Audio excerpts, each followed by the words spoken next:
Los que nos quedamos aquí, quiero invitarles a que abran sus Biblias en el libro de Éxodo, Éxodo capítulo 12.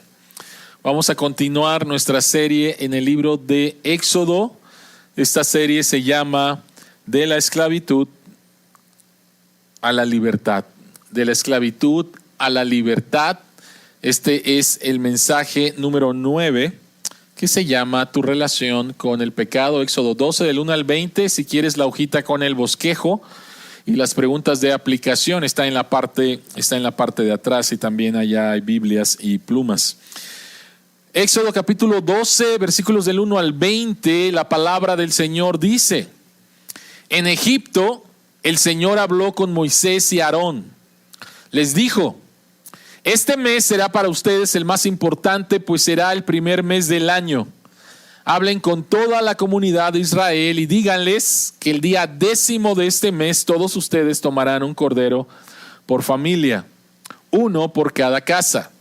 Si alguna familia es demasiado pequeña para comerse un cordero entero, deberá compartirlo con sus vecinos más cercanos, teniendo en cuenta el número de personas que sean y las raciones de cordero que se necesiten, según lo que cada persona haya de comer. El animal que se escoja puede ser un cordero o un cabrito de 1 año y sin defecto, al que cuidarán hasta el 14 del mes, día en que la comunidad de Israel en pleno lo sacrificará al caer la noche. Tomarán luego un poco de la sangre y la untarán en los 2 postes y en el dintel de la puerta de la casa donde coman el cordero. Deberán comer la carne esa misma noche, asada al fuego y acompañada de hierbas amargas y pan sin levadura. No deberán comerla cruda ni hervida, sino asada al fuego, junto con la cabeza, las patas y los intestinos. Y no deberán dejar nada. En caso de que algo quede, lo quemarán al día siguiente. Comerán el cordero de este modo: con el manto ceñido a la cintura, con las sandalias puestas, con la vara en la mano y deprisa. Se trata de la Pascua del Señor. Esa misma noche pasaré por todo Egipto y heriré de muerte a todos los primogénitos, tanto de personas como de animales, y ejecutaré mi sentencia contra todos los dioses de Egipto. Yo soy el Señor. La sangre servirá para señalar las casas donde ustedes se encuentren, pues al verla pasaré de largo. Así que cuando hiera yo de muerte a los egipcios, no los tocará a ustedes ninguna plaga destructora. Este es un día que por ley deberán conmemorar siempre. Es una fiesta en honor del Señor y las generaciones futuras deberán celebrarla. Durante 7 días comerán pan sin levadura, de modo que deben retirar de sus casas la levadura del primer día. Todo el que coma algo con levadura desde el primer día hasta el 7º será eliminado de Israel. Celebrarán una reunión solemne el día 1 y otra el día 7. En todo ese tiempo no habrá ningún trabajo, excepto preparar los alimentos que cada uno haya de comer. Solo eso podrán hacer. Celebrarán la fiesta de los panes sin levadura, porque fue ese día cuando los saqué de Egipto formados en escuadrones. Por ley, las generaciones futuras siempre deberán celebrar ese día. Comerán pan sin levadura desde la tarde del día 14 del mes primero hasta la tarde del día 21 del mismo mes. Durante 7 días se abstendrán de tener levadura en sus casas. Todo el que coma algo de levadura, será extranjero o israelita, será eliminado de la comunidad de Israel.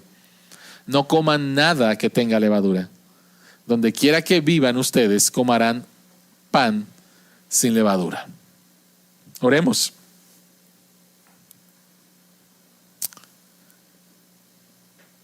Padre que estás en los cielos, abre nuestros ojos para ver las maravillas que hay en tu palabra y que tu Espíritu Santo nos guíe a toda verdad. Amén. Amén. ¿Recuerdas cuando entraste en una relación con alguien que te gustaba, pero no sabías cómo iba a ir esa relación? Si eres un hombre, viste a una mujer que te gustaba y empezaste a ser amigos. Si eres una mujer, viste a un hombre, etcétera, ¿no? Pero debió de haber habido un momento en el cual tenían que definir cuál relación tenían, qué relación tienen o qué relación van a tener. ¿Van a ser amigos? ¿Van a ser novios? Si son novios, están pensando en casarse. ¿Por qué el definir una relación es importante? Yo no sé si alguna vez te tocó, a mí me pasó, que yo pensaba que una chica, yo le gustaba a una chica y éramos muy buenos amigos y yo quería dar el siguiente paso. Yo quería ser su novio, yo quería que ella fuera mi novia. Y cuando le dije, ¿quieres ser mi novia? Ella me dijo, no. Me gustas como amigo, punto y se acabó. Y fue bastante frustrante. Así que para evitar frustraciones, dolor y vergüenza, es importante en las relaciones que tenemos el definir qué relación tienes, qué relación quieres. Posiblemente la otra persona está en un nivel que tú no estás.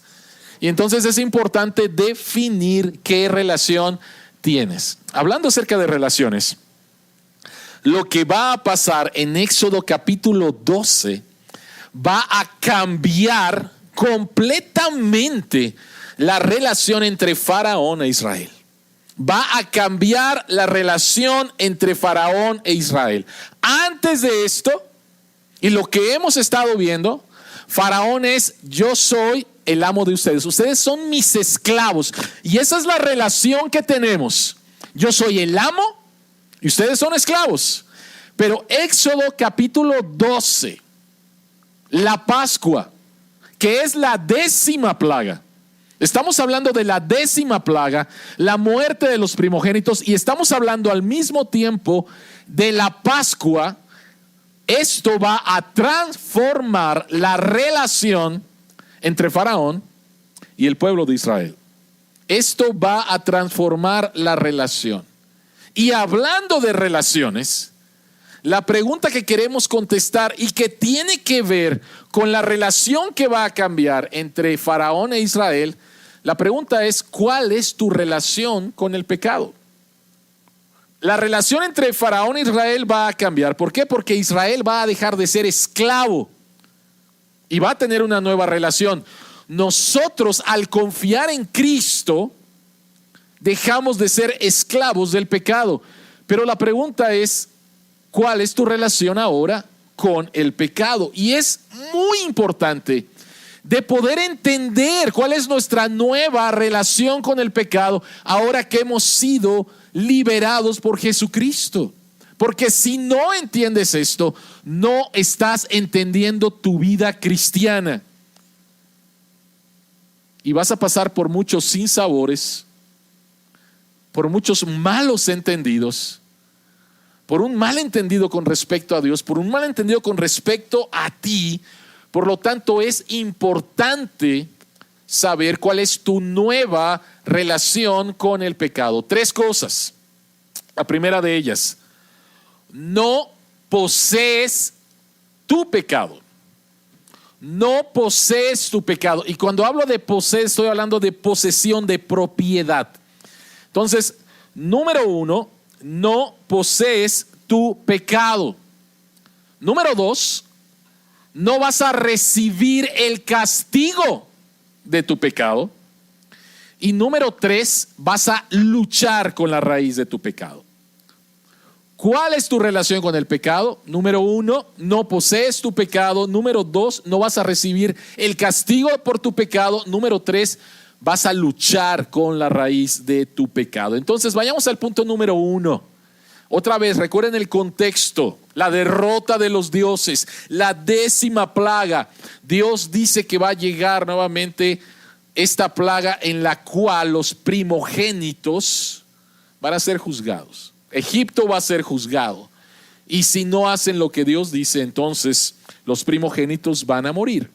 Ahora, y Dios dice, Dios establece una fiesta que es la fiesta de la Pascua. Y es la primera vez que ellos escuchan esto. No habían escuchado esto antes. Y Dios da las instrucciones. En los versículos 3 al 6 hay tres importantes detalles que dan la evidencia de que no posees tu pecado. Y estos detalles tienen que ver con el cordero. Tienen que ver con el cordero. Número uno, tiene que ser un cordero perfecto. Número dos, tiene que ser un cordero adecuado. Y número tres, tiene que ser un cordero sacrificado. Esos son los tres importantes detalles que dan la evidencia de que tú, si has confiado en Cristo como tu Salvador, no posees tu pecado. Vayamos al primero. Primero se habla acerca de un cordero perfecto. Versículo 5. El animal que se escoja puede ser un cordero o un cabrito de 1 año y sin defecto. Y el texto dice que tenían que tener a ese cordero preparándolo, observándolo durante 4 días. Tenían que examinar que sea un cordero perfecto. Y la pregunta es ¿por qué? ¿Por qué tenía que ser un cordero perfecto? ¿Por qué tenían que pasar 4 días observando al cordero, viendo que el cordero fuera perfecto?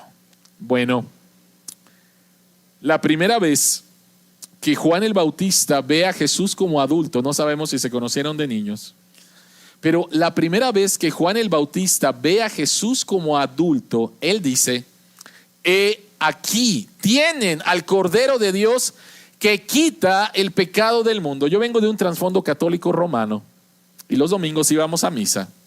Y en la misa hay una parte donde dice, Cordero de Dios, que quitas el pecado del mundo, danos la paz.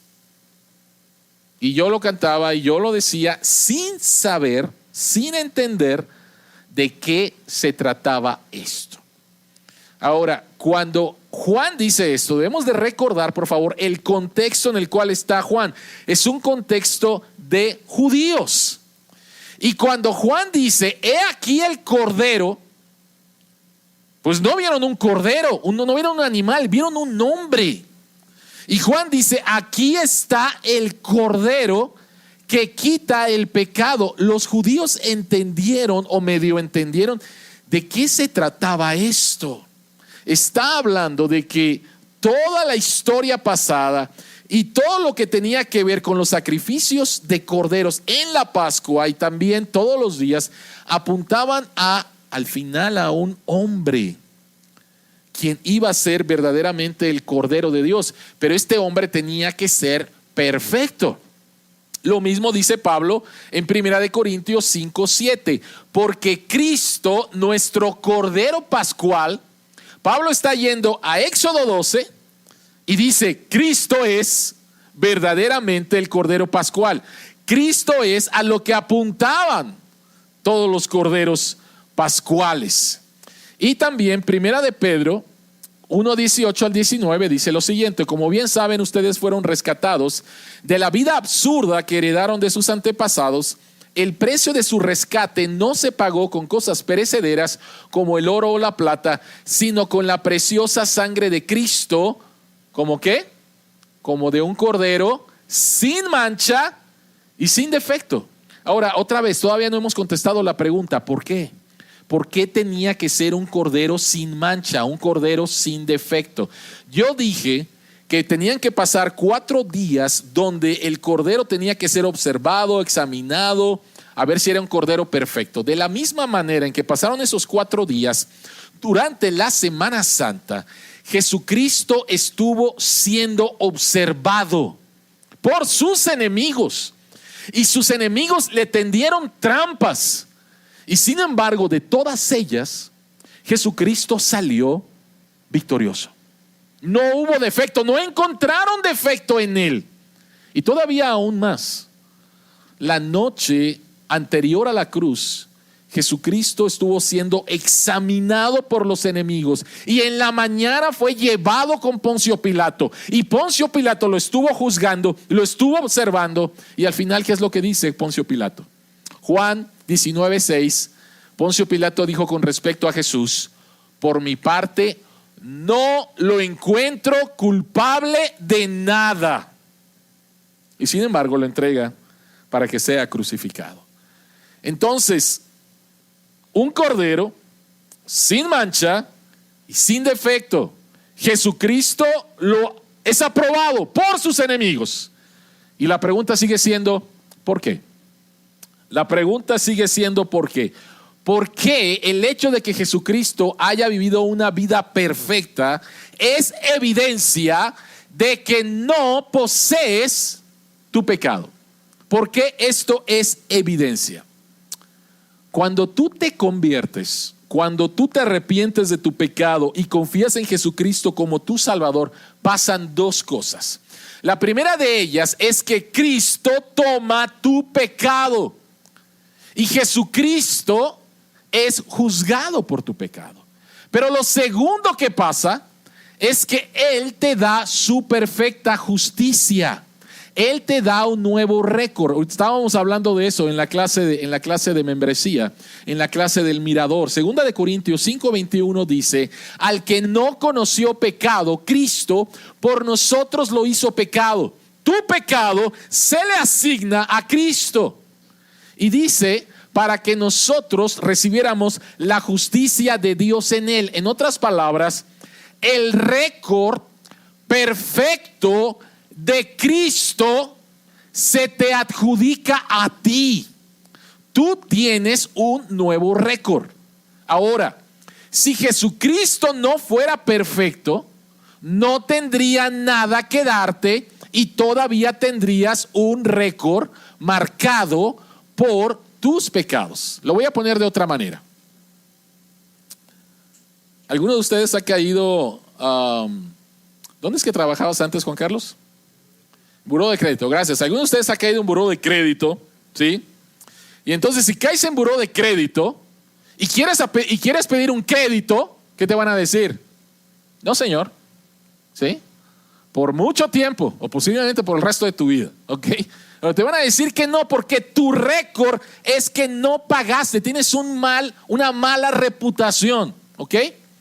Imagínate que vas y le pides ayuda a alguien que tú crees que sí, y esta persona se presenta contigo en el banco y le dicen, ¿cuál es su nombre? Nos permite investigarlo, vamos al buró de crédito, y la persona que te acompañaba, que tú pensabas que te iba a ayudar, pues también está en el buró de crédito. Y entonces esa persona no puede hacer absolutamente nada por ti. Jesucristo viene por ti ante el buró de crédito, por decirlo de esa manera, y entonces checan el crédito de Cristo, y Cristo tiene el crédito de todo el mundo. O sea, Jesucristo siempre pagó. Jesucristo ha sido un buen cliente. Jesucristo siempre no tiene ninguna falta. Por lo tanto, el buen crédito de Jesús se te asigna a ti. Eso es lo que pasa en la conversión. Tu mal crédito se le asignó a Jesús y Jesucristo fue tratado como alguien que no pagaba bien, como alguien que debía todo. Y el buen crédito de Jesús se te asignó a ti. Por eso es que era necesario que Jesucristo fuera perfecto, porque si no, no pudieras tú tener un nuevo récord. ¿Me estoy dando a entender? ¿Me estoy dando a entender acerca de lo trascendente de esto?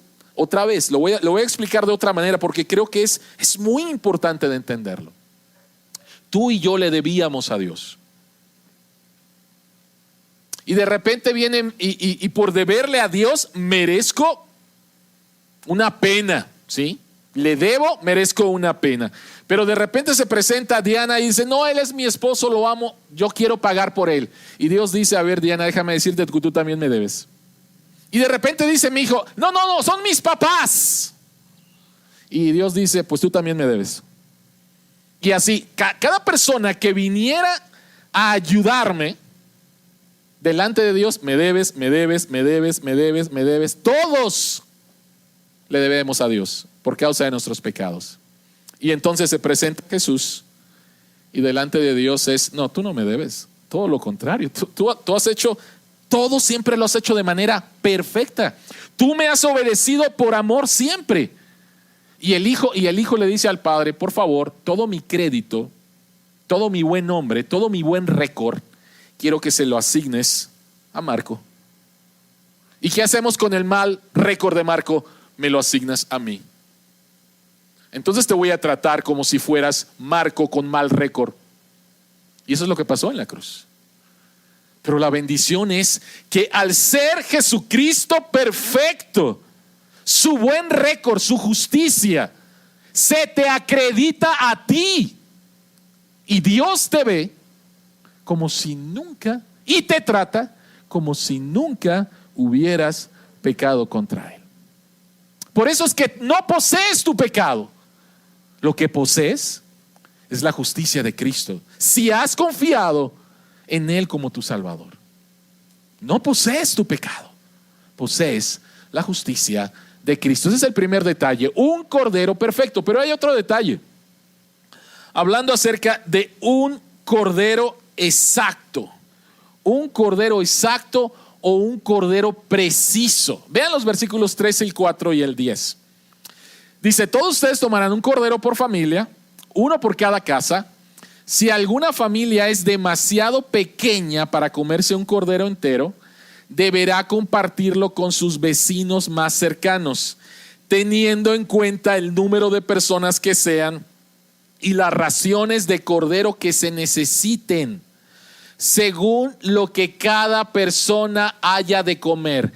Y no deben dejar nada. Esto me suena a mi mamá cada vez que nos sentábamos a comer. Y no dejas nada. A ver, ¿qué significa esto? ¿Por qué Dios da esos detalles con respecto a un cordero perfecto? Pero después dice, a ver, este cordero tiene que alcanzar exactamente para el número de personas en tu casa. ¿Cuántos son en tu casa, Juan Carlos? 7. Bueno, entonces el cordero. ¿Alguna vez has ido a un restaurante y dices, oye, quiero un pollo para 5 personas? O quiero arrachera para 4. O quiero, o sea, lo que vamos a comer tiene que alcanzar exactamente para las personas que van a comer. ¿Por qué? ¿Por qué ese detalle? ¿Por qué el detalle que la porción del cordero sea exacta para cada persona y no sobre? ¿Por qué? Esa noche, el ángel de Jehová va a pasar. Eso significa Pascua. Pascua significa pasar. Y lo que cada familia necesita, lo que cada persona necesita, es una cubierta adecuada para ellos. Una cubierta adecuada para ellos. No se tiene que desperdiciar absolutamente nada. El cordero a comer tenía que coincidir con el número de personas. No tenía que desperdiciarse absolutamente nada. Tenía que ser adecuado. ¿Por qué? ¿Por qué? ¿Cómo eso es evidencia de que tú no posees tu pecado? ¿Por qué es evidencia de que tú no posees tu pecado? Cuando Cristo muere en la cruz, ninguna gota de su sangre es malgastada. Cada gota de su sangre es aplicada a tus pecados pasados, presentes y futuros. Déjenme decirlo de otra manera. Estamos hablando de comida. ¿Cuál es la diferencia entre una comida a la medida y un buffet? Comida para 2 personas, por favor. Bueno, te van a traer una pieza de lo que sea para 2 personas, ¿sí?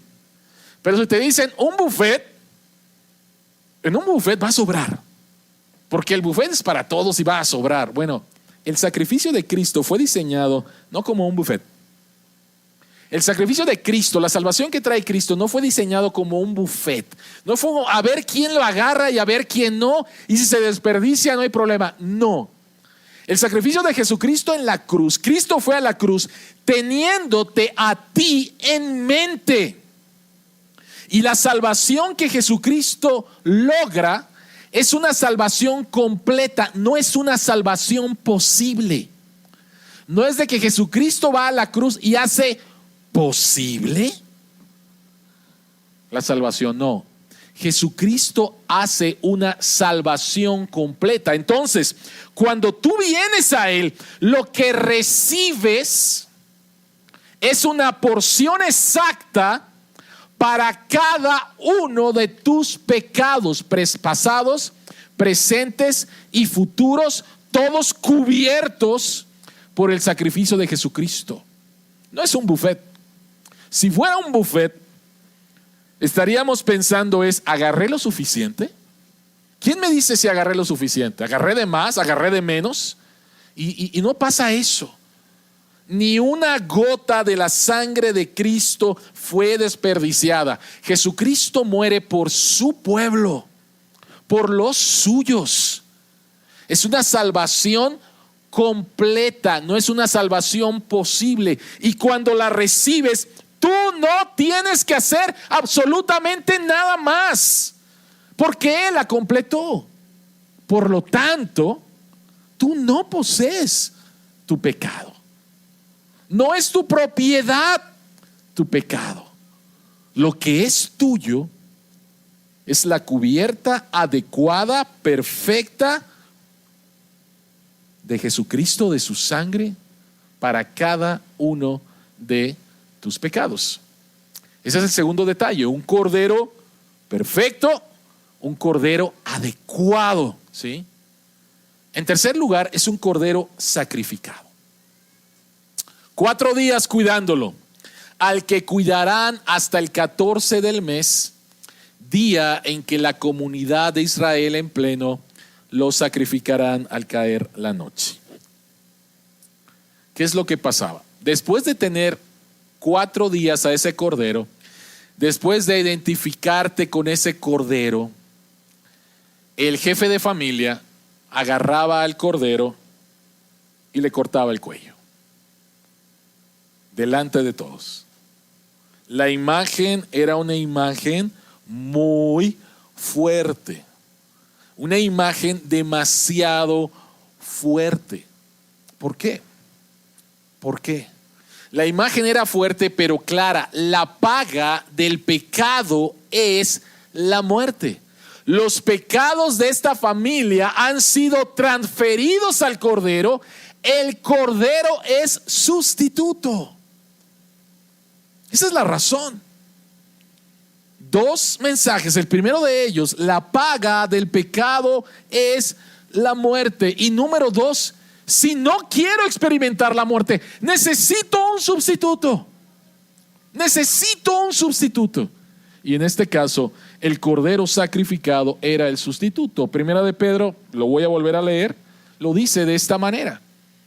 Como bien saben ustedes, fueron rescatados de la vida absurda que heredaron de sus antepasados.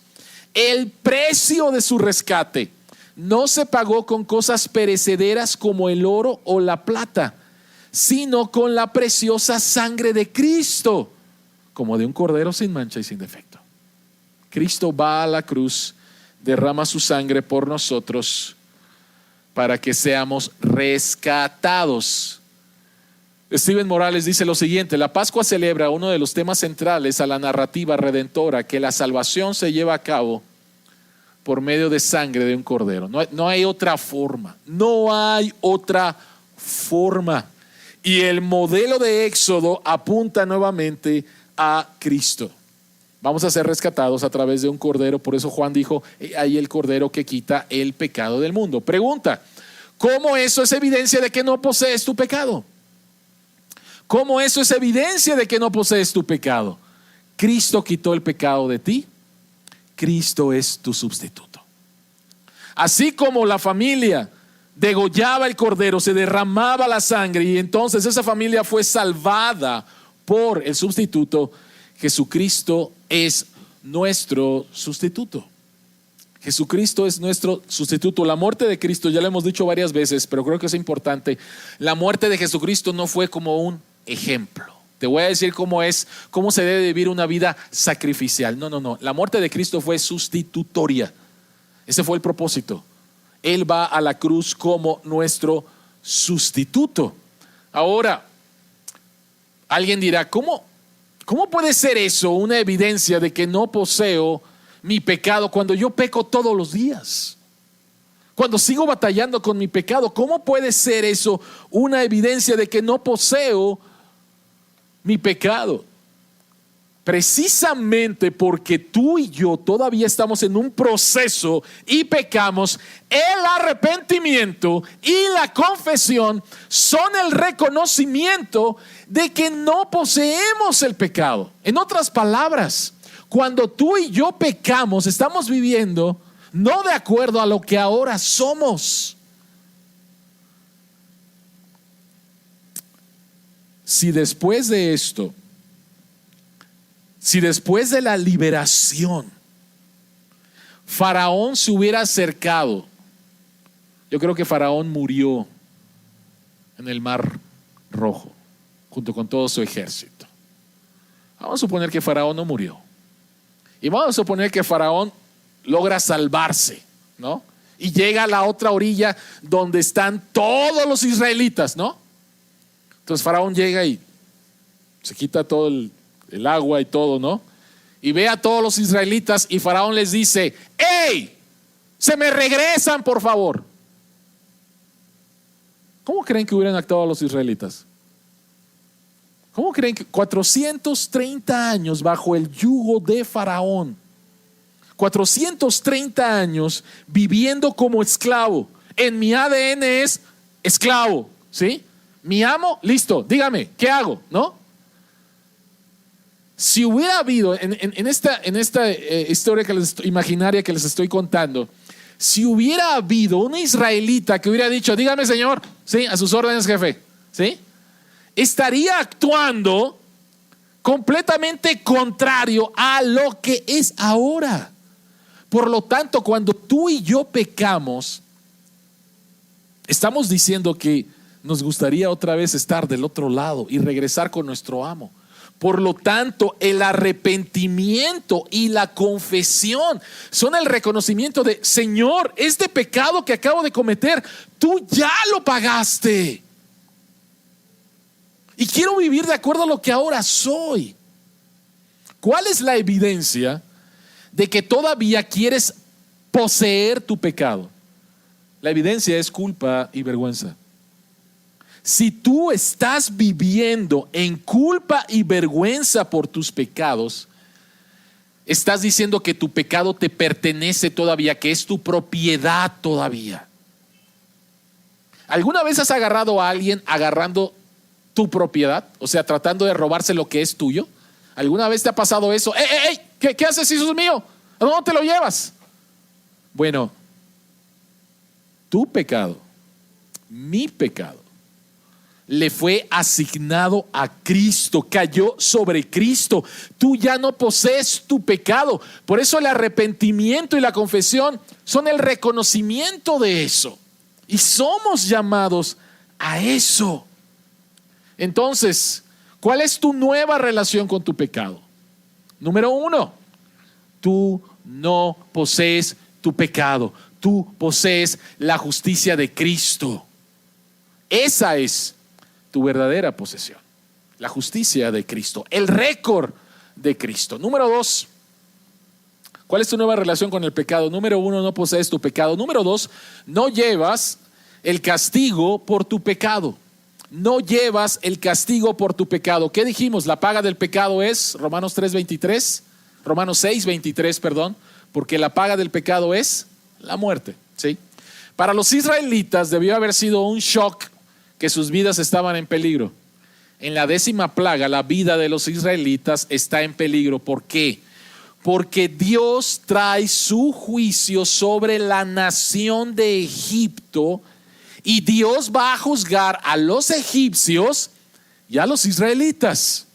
Y si ellos no creen lo que Dios les está diciendo para salvarse, el juicio de Dios va a caer sobre ellos.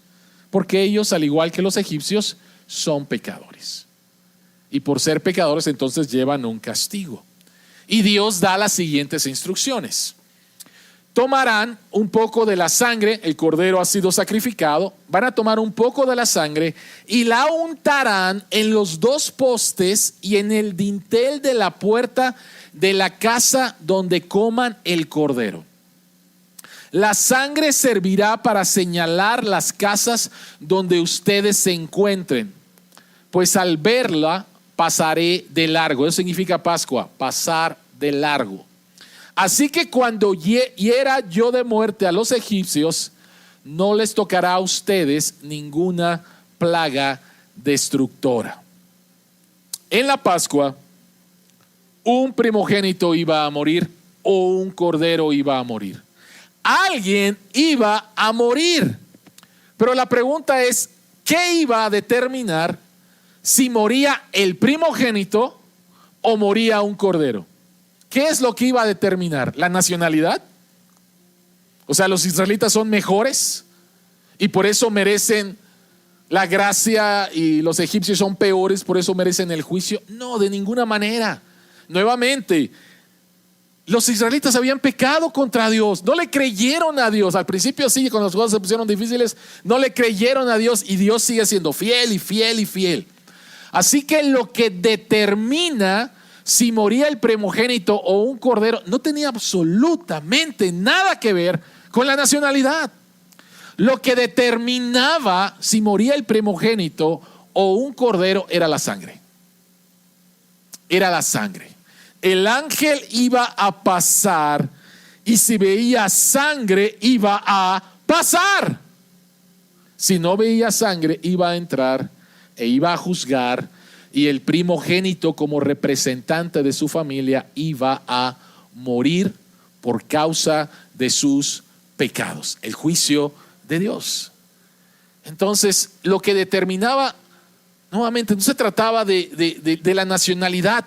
Después de la liberación, Israel no podía decir, Dios nos salvó porque éramos mejores. De ninguna manera. Dios nos salvó simplemente por gracia. Dios nos salvó simplemente por gracia. Creímos, confiamos en que la sangre del sustituto iba a cubrirnos y Dios no iba a demandar nuestra vida. Lo que encontramos en el día de la Pascua, Dios trayendo juicio. Cuando hablamos acerca del juicio de Dios, por cierto, no nos gusta. Pero ¿saben qué? A todos nosotros nos encanta la justicia, ¿no? Vivimos en una sociedad injusta.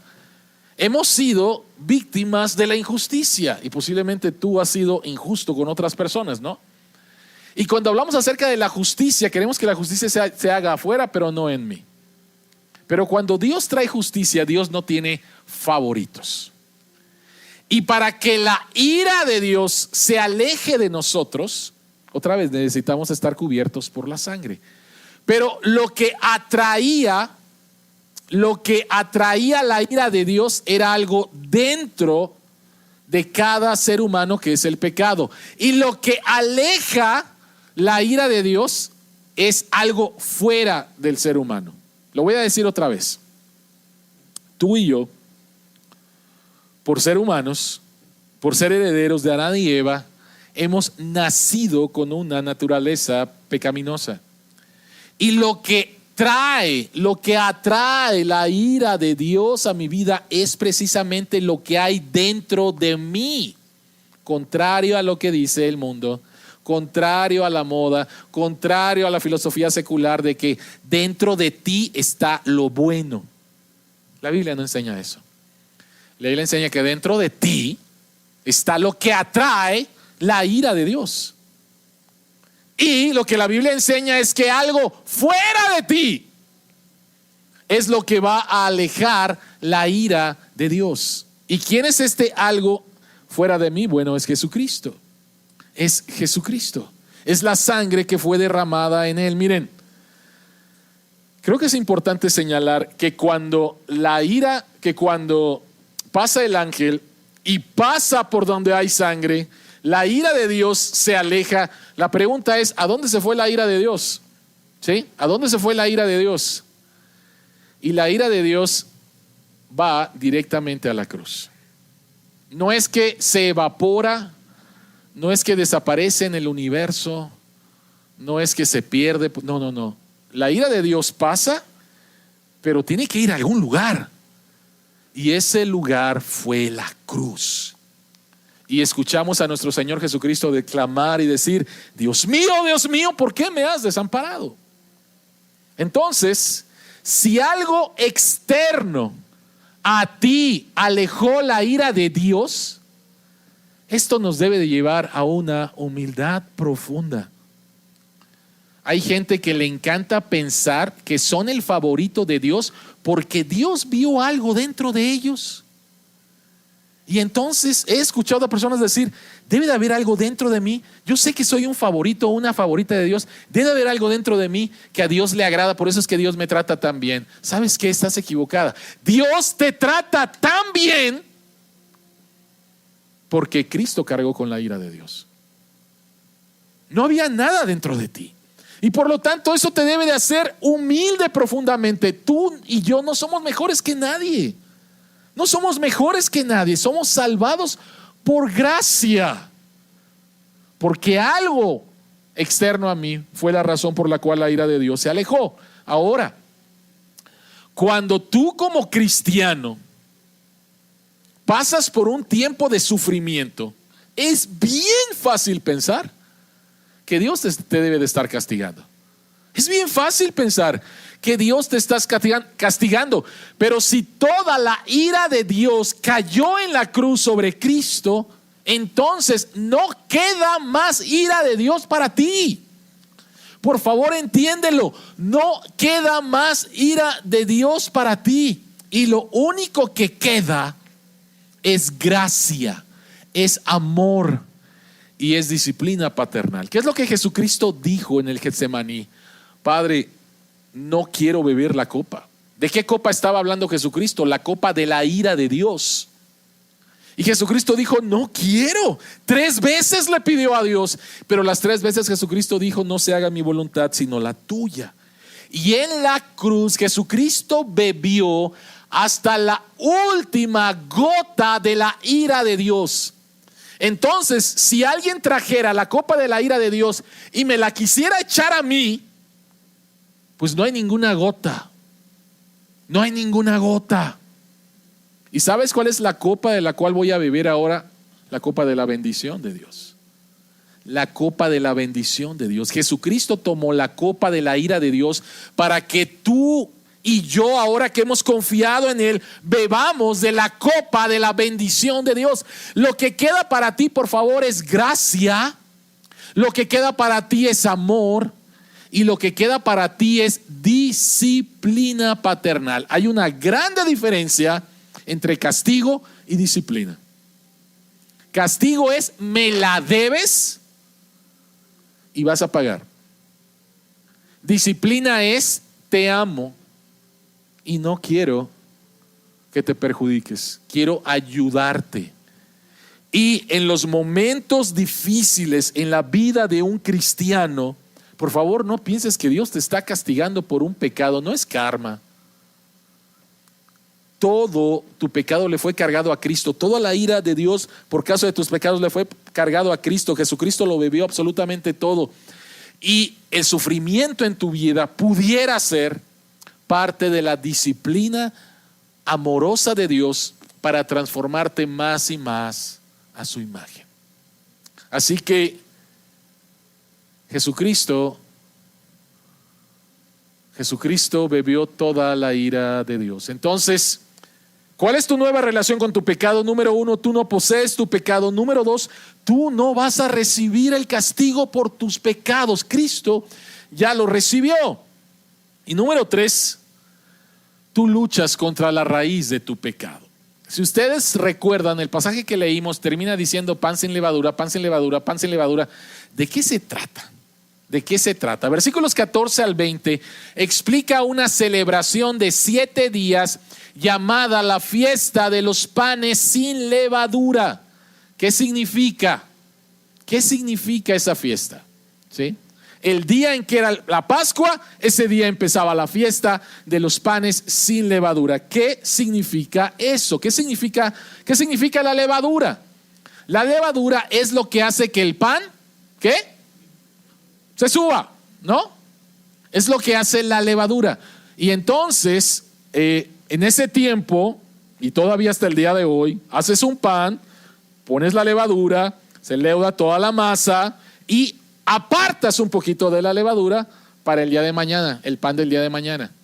Y para el día de mañana pones la levadura en la masa, se leuda toda la masa, pones los panes, se levantan los panes, pero guardas un poquito para el día de mañana. Entonces, siempre era una porción que se quedaba para ponerla a una masa nueva, y entonces la masa era contaminada, por decirlo de esa manera. ¿Ok? Y en la Biblia, la levadura simboliza regularmente el pecado. ¿Por qué Dios les estaba diciendo a los israelitas, quiero que coman panes sin levadura? ¿Qué es lo que Dios les estaba diciendo? La razón por la cual Dios les dijo a los israelitas que no trajeran levadura en sus panes era porque la levadura simbolizaba su antigua vida en Egipto. Y lo que Dios les está diciendo es, no traigan los dioses egipcios a su nueva vida de libertad. En otras palabras, el pecado no lo traigas. No vivas de acuerdo a. Vas a batallar, sí, pero no tienes que vivir de acuerdo a. Y esto lo confirma Pablo en 1 Corintios capítulo 5, versículos 7 y 8. Leímos esto durante el culto. Pablo dice, desháganse de la vieja levadura para que sean masa nueva, panes sin levadura, como lo son en realidad. ¿Entendemos lo que Pablo está diciendo? Si esta es la primera vez que leímos este pasaje, decimos, ¿de qué está hablando Pablo? ¿Pablo es panadero? ¿De qué se trata? ¿No? Pero ahora con el contexto de la Pascua, ¿lo entiendes? Desháganse de la vieja levadura, tu antigua manera de vivir, tu antigua manera de pensar, tu antigua manera de sentir. Cuando no conocías a Cristo, dice, deshazte de eso. ¿Por qué? Porque eres masa nueva. Eres masa nueva, dice, porque Cristo, nuestro Cordero Pascual, ya ha sido sacrificado. Por eso es que eres masa nueva. Así que celebremos nuestra Pascua, no con la vieja levadura, no con el pecado, no con la antigua vida, que es malicia y la perversidad, sino con pan sin levadura, que es la sinceridad y la verdad. Iglesia y amigos, la verdad es esta: cuando tú vienes a Cristo, tú empiezas a vivir una nueva vida, pero todavía hay pecado remanente, pero tú tienes una nueva relación con este pecado remanente. Antes era tu amo y Jesucristo muere para que tu relación con tu antiguo amo se rompiera. Así como la relación de los israelitas se rompió con Faraón, así Cristo, al ir a la cruz, hace que mi relación con el pecado cambie. El pecado ya no es mi amo. Y si peco es porque quise. El pecado antes era mi amo y lo único que podía hacer era pecar. Pero ahora que soy cristiano, Dios ha roto esa relación. La Biblia le llama que he muerto al pecado. El pecado sigue vivo, pero yo he muerto al pecado. ¿Sí? Es como cuando una parejita de novios rompen y la muchacha le dice, estás muerto para mí, ¿no? Y te borra de todo, ¿no? Y te trata como si estuvieras muerto. Estás vivo, pero te trata como si estuviera muerto. Bueno, es lo que Dios hizo. En la cruz eso es lo que Jesucristo hizo.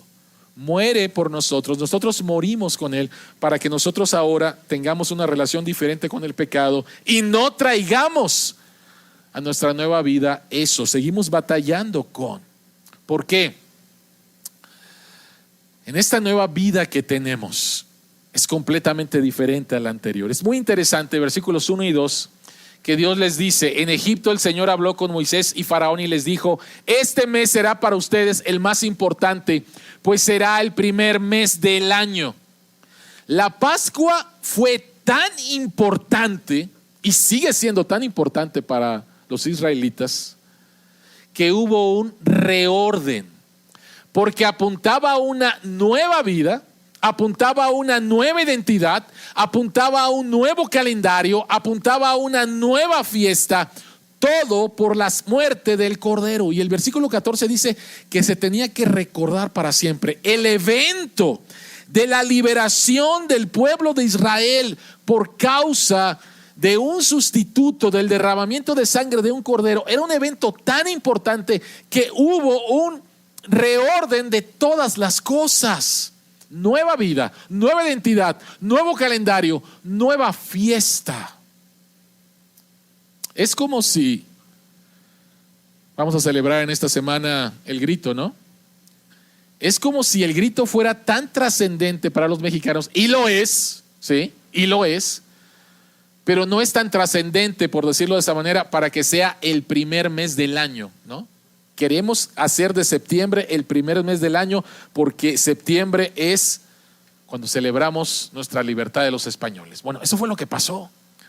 Dios dice: quiero que entiendan la trascendencia de esto, que todo va a cambiar.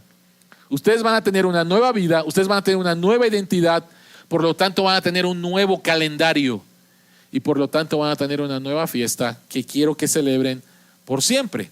Y la pregunta es: si Dios estableció que esta fiesta fuera celebrada por siempre, ¿por qué no la celebramos hoy?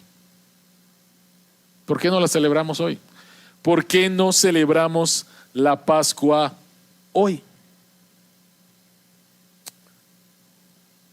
La noche antes de su muerte, Jesucristo celebró la Pascua. Jesucristo celebró la Pascua con sus discípulos. Lucas capítulo 21. Jesucristo está en una mesa celebrando la Pascua con sus discípulos. Lo interesante es que no hay cordero. No hay cordero, porque el cordero es Cristo. Y lo que Jesucristo hace es que toma el pan sin levadura y les dice: este pan es mi cuerpo por el que yo soy entregado por ustedes.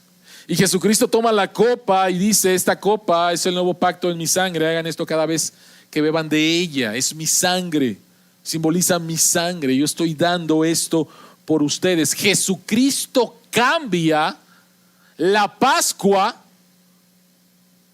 a la cena del Señor. La Pascua implicaba el derramamiento de sangre. El verdadero Cordero murió, ya no hay más derramamiento de sangre. No tenemos por qué celebrar la Pascua, porque la Pascua verdadera fue celebrada hace más de 2000 años. El Cordero Pascual fue sacrificado hace 2000 años y fue suficiente. Y Jesucristo cambia la Pascua por la cena del Señor, que es lo que vamos a celebrar en un momento más. Qué gracia Dios nos ha dado. Qué gracia Dios nos ha dado, que en un momento más vamos a comer, vamos a gustar y vamos a beber algo tangible que nos recuerda que tú no posees tu pecado. Qué gracia Dios nos ha dado, que en un momento vamos a gustar, vamos a beber algo tangible que te recuerda que tú no vas a recibir el castigo por tu pecado. Qué gracia tan grande Dios nos ha dado, que en un momento más vamos a gustar y vamos a beber algo tangible que nos recuerda su victoria y nuestra victoria sobre el pecado. Esa es nuestra nueva relación. Esa es nuestra nueva relación. Eso es lo que vamos a celebrar en un momento más. Oremos. Señor que estás en los cielos, a ti sea toda la gloria y la alabanza. El pueblo de Israel fue salvado por gracia a través del sacrificio de un cordero. Y después de ese sacrificio hubo muchos otros más. Después de esa Pascua hubo muchas otras más, hasta el cumplimiento de los tiempos, hasta que apareció Jesús, hasta que nuestro Señor Jesucristo vivió una vida perfecta delante de ti, hasta que nuestro Señor Jesucristo fue tomado y llevado a la cruz.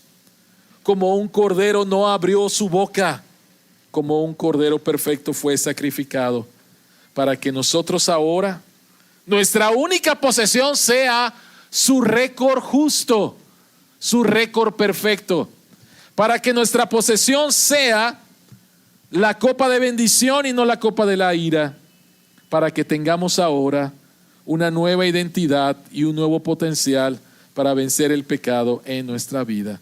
Gracias, Dios. Siga haciendo tu obra en nosotros. En el nombre de Jesús oramos. Amén.